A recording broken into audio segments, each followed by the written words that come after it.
तानाजीने लवून मुजरा केला, म्हणाले, महाराज माझ्या मुलाच्या लग्नाला यायचं.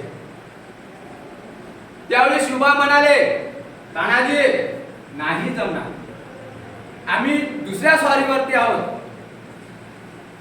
आम्हाला कोंढाणा आपल्या स्वराज्यामध्ये घ्यायचा आहे आणि तो कोंढाण्यासाठी आम्ही त्या स्वारीच्या तयारीला आहोत. हे एकदा तानाजी म्हणाला, नाही महाराज नाही, असल्या बेताच्या कामगिरीवर तुम्ही जाणार.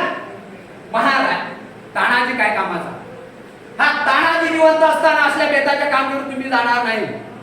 आधी लग्न कोंढाण्याचं मग राहायचं.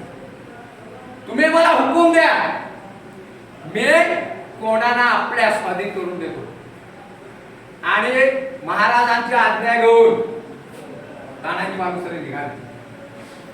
देऊनी हातामध्ये ढाल, सर्वांग रक्ताने लाल, डोक्याला गुंडाळून शाल, झेलितो वार वार बघा तलवार, झेलितो वार वार बघा तलवार. शिवबाने हुकूम तो दिला, तानाजीने नकार नाही दिला.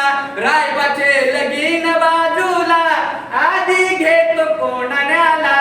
चालला तानाजी वीर, झेलितो वार वार बघा तलवार, झेलितो वार वार बघा तलवार. गडाशी जाऊन या भिडला, रस्ता नाही चढण्याला. यशवंती लावली पहाडाला, भराभर चढले गडाला.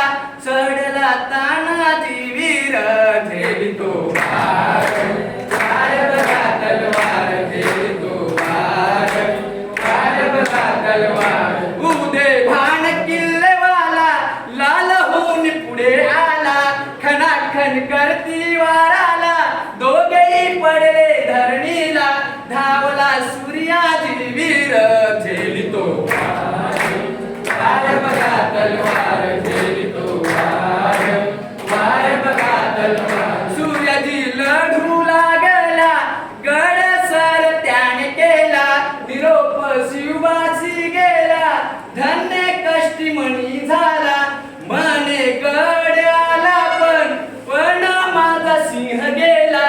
चला जाऊया सत्वर, झेलितो वार वार बघा तलवार, झेलितो वार वार बघा तलवार. घेऊनी हातामध्ये ढाल, सर्वांग रक्ताने लाल. डोक्याला गुंडाळून शाल, झेलितो वार वार बघा तलवार, झेलितो वार वार बघा. इतिहास विषय असा आहे, तो कथाकथन किंवा भारुडांचा